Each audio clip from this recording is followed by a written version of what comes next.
Hello வணக்கம். இன்றைக்கி நம்ம பார்க்க போகிற டாபிக் தொலையுணர் செயற்கைக்கோள்கள்.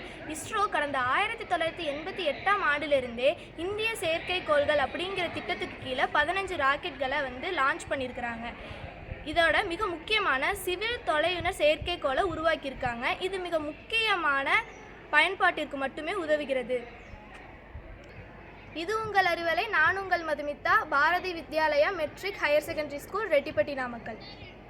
IRS செயற்கைக்கோள்கள் நமக்கு அனுப்பும் தரவுகள் தேசிய இயற்கை வளங்கள் மேலாண்மை அமைப்புக்கு அடிப்படை ஆதாரமாக அமைகின்றன. தொலையுணர் செயற்கைக்கோள்கள் சேகரிக்கும் தகவல்கள் புவன் என்ற இந்தியாவின் பொது இணையத்தின் வழியே விநியோகிக்கப்படுகின்றன. இதன் வழியே அரசு, தனியார் அமைப்புகள் தங்களுக்கு வேண்டிய செயற்கைக்கோள்கள் படங்களை எளிதில் கேட்டு பெற முடிகிறது. அண்மை ஆண்டுகளில் IRS மூலம் பெறப்பட்ட நுட்பமான தகவல்கள் இந்தியா முழுவதும் பாசன வசதிகளை மேம்படுத்தவும் விவசாயியின் பயிரிடுதல் சார்ந்த முடிவுகளை எடுக்கவும் பயன்பட்டு வருகிறது. செயற்கை நுண்ணறிவு மூலம் செயற்கைக்கோள் தரவுகளை அலசி பயன்படுத்தும் ஸ்டார்ட் அப்களுக்கு உதவும் இஸ்ரோவால் முடிந்திருக்கிறது. இந்திய புவியியல் சார்ந்த ஆராய்ச்சிகளுக்கு ஏராளமான தகவல்களை IRS செயற்கைக்கோள்கள் தருகின்றன. நம் நாட்டின் சொந்த செயற்கைக்கோளிலிருந்து நம்பகமான, துல்லியமான தகவல்களை ஆராய்ச்சியாளர்கள் பெற முடிகிறது. IRS கோள்கள் வந்த பிறகு பயிர் விளைச்சல் நிர்வாகம் மேம்பட்டிருக்கிறது.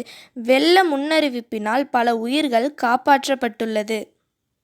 உள்கட்டமைப்புகளை முறையாக திட்டமிடுவதற்கும் தொலையுணர் கோள்கள் உதவியுள்ளன. விண்வெளி ஆராய்ச்சியில் தொடர்ந்து முதலீடு செய்வது எந்த அளவுக்கு நாட்டின் பொருளாதாரம், சமூகத்திற்கும் நற்பலன்கள் கிடைக்கும் என்பதற்கு IRS கோள்கள் வரிசை சிறந்த எடுத்துக்காட்டு.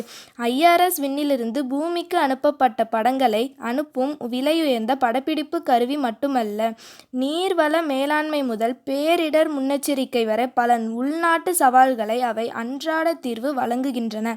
அவை விண்வெளியிலிருந்து நம் நாட்டை தொடர்ந்து கனிவுடன் பார்க்கும் கண்கள். இது போன்ற தகவல்களை அறிய அறிவலையை இணைந்திருங்கள்.